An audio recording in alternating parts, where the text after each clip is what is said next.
Hello guys, welcome back to YouTube channel. My name is Swapnil Suryavanshi और आज हमारा है day 16 beginner to pro investor series का, जिसमें हम फाइनेंशियल रेशियो देखेंगे। तो मेनली 5 फाइनेंशियल रेशियोज होते हैं। तो उसमें आता है सबसे पहला प्रॉफिटेबिलिटी रेशियो, सेकंड होता है लिक्विडिटी रेशियो, थर्ड होता है सॉल्वेंसी रेशियो और फोर्थ होता है एक्टिविटी रेशियो और लास्ट होता है अपना वैल्यूएशन रेशियो।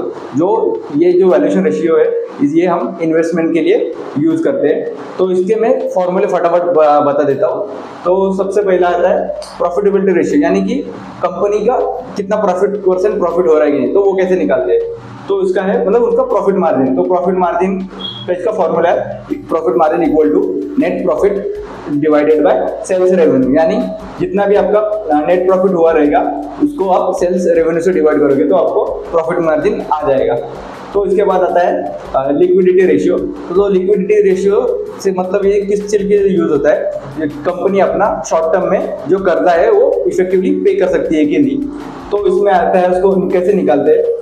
तो हाँ, इसमें जिसका प्रॉफिट मार्जिन जितना हायर होगा उतना अच्छा रहता है। और इसमें लिक्विडिटी रेशियो में इसका फॉर्मूला है current ratio equal to current assets divided by current liabilities, यानी कि किसी भी कंपनी के एसेट्स ज्यादा होंगे तो वो अपने कर्जे को अच्छे से मतलब पे कर सकती है। तो इसमें जितना मतलब आपके एसेट्स अच्छा ज्यादा होने चाहिए और लायबिलिटीज कम होनी चाहिए। और सॉल्वेंसी रेशियो, यानी कि इसमें आप लॉन्ग टर्म कर्जा कंपनी चुका पाएगी कि नहीं, तो इसके वो सॉल्वेंसी रेशियो से निकलते हैं। तो और ये जितना लो होगा उतना अच्छा रहता है। तो इसका फॉर्मूला है डेब्ट ratio equal to total liabilities divided by total assets. तो ये हर चीज हमें बैलेंस शीट और इसमें मनी कंट्रोल टिकट पे मिल जाती है। आपको खाली वो नंबर पुट करके, वो भी ऑलरेडी वहीं पे होता है, वो भी निकालने की जरूरत नहीं, बट मैं फॉर्मूला आपको पता रहे इसके लिए बता रहा हूँ। और उसके बाद आता है एक्टिविटी रेशियो। एक्टिविटी रेशियो को यानी कि कंपनी अपने एसेट्स और इन्वेंट्री को कितने इफिशिएंटली वर्क करके वो मान लीजिए उन शूज का या टी शर्ट का उन लोग का बिजनेस है, तो वो कितने टी शर्ट या शूज प्रोड्यूस कर रहे हैं। तो इसका फॉर्मूला है inventory turnover ratio equal to cost of goods sold divided by average inventory. तो ये आपको फाइनेंशियल स्टेटमेंट में मिल जाएंगे। तो इसके बाद आता है वैल्यूएशन रेशियो। तो इसमें आता है मेनली ईपीएस और पीई। ईपीएस यानी कि अर्निंग पर शेयर। तो अर्निंग पर शेयर यानी कि आप 1 रुपया कमाने के लिए उसे कितना पैसा देते हैं उस कंपनी को। तो इसका फॉर्मूला है net profit divided by number of outstanding shares. और सेकेंड है पीई रेशियो। तो पीई रेशियो कैसे निकालते हैं, प्राइस पर share divided by earning per share. So profitability ratios अभी हम देखेंगे डिटेल में। तो उसमें क्या क्या आता है, तो इसको फर्दर डिवाइड किया है रिटर्न ऑन सेल्स और रिटर्न ऑन इन्वेस्टमेंट में। तो रिटर्न ऑन सेल्स में आता है पहला ग्रॉस प्रॉफिट मार्जिन, सेकंड होता है ऑपरेटिंग प्रॉफिट मार्जिन, थर्ड होता है प्री टैक्स मार्जिन और फोर्थ होता है नेट प्रॉफिट मार्जिन। और रिटर्न ऑन इन्वेस्टमेंट में आता है return on assets, operating return on assets, third होता है return on total capital, fourth होता है रिटर्न ऑन इक्विटी और उसमें लास्ट होता है रिटर्न ऑन कॉमन इक्विटी। तो इस सब के हम अभी फॉर्मूले देखेंगे और ये कैसे निकलते हैं वो देखेंगे। सो ये फॉर्मूले, तो सबसे पहला आता है ग्रॉस प्रॉफिट मार्जिन। तो उसे gross profit margin equal to gross profit divided by net sale. तो आपको ग्रॉस प्रॉफिट मार्जिन आ जाएगा। तो सेकंड होता है ऑपरेटिंग प्रॉफिट मार्जिन। तो ये कैसे निकालते हैं, तो इसका फॉर्मूला है इसको ऑपरेटिंग प्रॉफिट को डिवाइड करेंगे नेट सेल से, तो आपको मिल जाएगा ऑपरेटिंग प्रॉफिट मार्जिन। और थर्ड है प्री टैक्स मार्जिन। तो प्री टैक्स मार्जिन यानी कि इसको कैसे निकालते हैं, प्रॉफिट बिफोर टैक्स उसको डिवाइड करते हैं हम लोग नेट सेल से। और फोर्थ है नेट प्रॉफिट मार्जिन। तो नेट प्रॉफिट मार्जिन का फॉर्मूला है net profit divided by net cell करेंगे तो नेट प्रॉफिट मार्जिन आता है।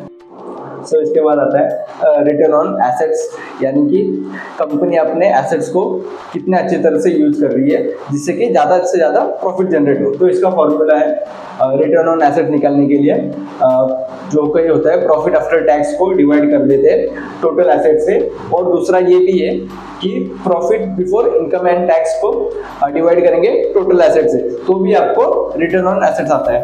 फिर इसके बाद आता है सेकंड रिटर्न ऑन इन्वेस्टमेंट, यानी कि रिटर्न ऑन इन्वेस्टमेंट यानी कि इसका फॉर्मूला है cash you get every year divided by cash you put in, यानी कि profit per year divided by investment. यानी कि इसका सिंपल मतलब है कि आप कितना पैसा डाल रहे हैं और उसके अगेंस्ट में आपको कितना प्रॉफिट हो रहा है, मतलब कितने परसेंटेज में प्रॉफिट हो रहा है। तो इसका एग्जांपल लूँ तो आपको अगर आपके पैसे आप एफडी में डालते हैं तो हर साल आपको 7% का इंटरेस्ट रेट आता है, लेकिन वही अगर आप म्यूचुअल फंड में डालो तो मिनिमम 12 से 15% तक आपको आता है। और थर्ड है जो कि आप पीएफ में डालो यानी कि प्रोविडेंट फंड में, तो आपको 8.5% का रिटर्न ऑन इन्वेस्टमेंट मिलता है। तो अभी लास्ट फेज में रिटर्न ऑन इक्विटी, तो ये कैसे कैलकुलेट करते हैं, तो इसको प्रॉफिट आफ्टर टैक्स को डिवाइड करते हैं टोटल इक्विटी से, और उसके बाद आता है रिटर्न ऑन कॉमन इक्विटी। तो इसमें टोटल इक्विटी है और इसमें रिटर्न ऑन कॉमन इक्विटी, यानी कि यहाँ पे जो प्रेफर्ड शेयर होल्डर थे उनको माइनस करके निकाला है, तो इसका फॉर्मूला है प्रॉफिट आफ्टर टैक्स माइनस जो प्रेफर्ड डिविडेंड्स, यानी कि उन लोगों को डिविडेंड देने के बाद, और डिवाइडेड बाय कॉमन इक्विटी, तो आपको आ जाएगा रिटर्न ऑन कॉमन इक्विटी। सो इसके बाद आता है लिक्विडिटी रेशियो और solvency ratio. So liquidity ratio से हमें पता चलता है कि कंपनी की शॉर्ट टर्म में फाइनेंशियल पोजीशन कैसी है। तो उसमें आता है सबसे पहला करंट रेशियो, क्विक रेशियो और फिर कैश रेशियो। तो करंट रेशियो कैसे निकलते हैं, तो उसका फॉर्मूला है करंट एसेट्स को डिवाइड करते हैं करंट लायबिलिटीज से, और करंट रेशियो 1.33 यानी कि 1 के ऊपर रहेगा तो वो अच्छा कंसीडर किया जाता है। तो किसी भी कंपनी में एसेट्स ज्यादा होने चाहिए और कंपनी में डेब्ट जो है वो कम होना चाहिए।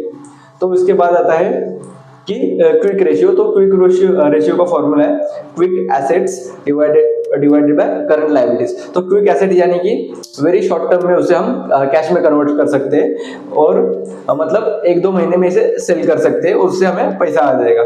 और इसका दूसरा फॉर्मूला भी है करंट एसेट्स माइनस इन्वेंट्री कर देंगे और उसको करंट लायबिलिटीज से डिवाइड करेंगे तो हमें क्विक रेशियो आ जाएगा।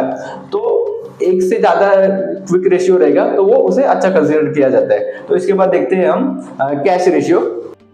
सो कैश रेशियो निकालने का फॉर्मूला है cash and cash equivalent divided by current liabilities. So इससे पता चलता है कि कंपनी के पास मतलब इसमें इमीडिएटली कितना जल्दी पैसा आ सकता है, वो 1-2 महीने से के भी अंदर, यानी कि 1-2 हफ्ते में या फिर और कम टाइम में। तो दूसरा फॉर्मूला भी है इसका cash ratio equal to cash plus short term investment divided by current liabilities. So इसका 0.5 से 1 के बीच में रहेगा तो इसे अच्छा माना जाता है। तो कंपनी के पास कम कैश रहेगा तो प्रॉब्लम है और ज्यादा कैश रहेगा तो भी प्रॉब्लम है, यानी कि वो अपने कैश को अच्छे तरह से यूज नहीं कर रही है। सो इसके बाद आता है डेट टू इक्विटी रेशियो। तो ये बहुत इंपॉर्टेंट है, जो कि इन्वेस्टर्स इन्वेस्ट करने से पहले देखते हैं कि कंपनी पे कितना कर्जा है।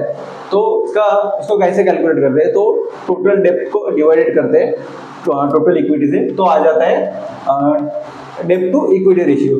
तो आइडियली इसमें लेस देन 1 रहेगा तो उसे अच्छा माना जाता है। और उसको क्योंकि टफ टाइम है, यानी कि अभी कोविड का वगैरह टाइम हुआ था तो उस टाइम में बहुत सी कंपनियां सर्वाइव नहीं कर पाई, लेकिन जिन कंपनियों पे कम कर्जा होता है तो वो टफ टाइम में भी सर्वाइव कर सकती है। तो और हमें जो इसका डेब्ट मतलब कर्जा है, जो कंपनी पे डेब्ट है, वो सेम सेक्टर की कंपनियों से कंपेयर करना चाहिए, यानी कि आईटी के कंपनी इन्फोसिस को विप्रो से और बैंक को बैंक से, यानी कि एचडीएफसी को कोटक से कंपेयर करेंगे। सो हायर डेब्ट कंपनी कौन सी रहती है, तो जैसे कि पावर कंपनी और बैंक। तो पावर कंपनीज जो लोन लेते हैं बहुत सारा, और बैंक का तो मतलब रिजर्व बैंक से वो उनका काम ही वो है कि वो उधार लेते हैं और आगे लोन्स वगैरह देते हैं। तो ये भी आप तो इसको सेम इसमें ही कंपेयर करो, तो इसका कभी भी देखोगे तो डेब्ट टू मतलब डेब्ट ज्यादा ही रहेगा बैंकों का। तो इसके बाद आता है डेब्ट रेशियो।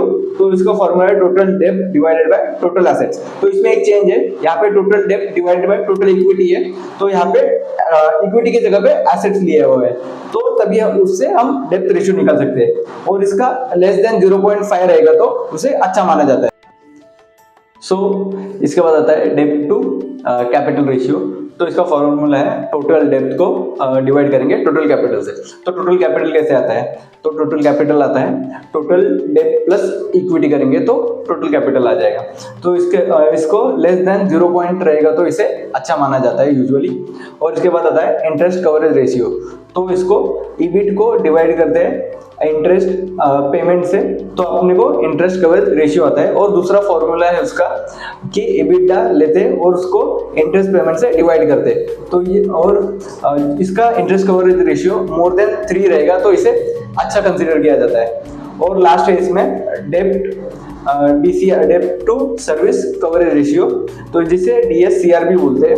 और उसे कैसे कैलकुलेट करते हैं, इसका फॉर्मूला है ऑपरेटिंग प्रॉफिट डिवाइडेड बाय डेप्ट सर्विस। और इसको डेप्ट सर्विस कैसे कैलकुलेट करते हैं, तो principal payment plus interest payment आप ऐड करोगे तो आपको डेप्ट सर्विस आ जाएगी। तो इसको 1.5 से लेके 2 के अंदर रहेगा तो इसे अच्छा माना जाता है। तो यही था पूरे फाइनेंशियल रेशियो। तो उम्मीद करता हूँ आपको ये वीडियो अच्छा लगा रहेगा। हाँ, वीडियो थोड़ा बड़ा हो गया बट ये बहुत इंपॉर्टेंट वीडियो है अगर आपको, और ये सब रेशियो आपको टिकरटेप या फिर मनी कंट्रोल की वेबसाइट पे मिल जाएंगे। तो इस सीरीज को आप अपने दोस्तों के साथ शेयर कीजिए और इस वीडियो को लाइक कीजिए।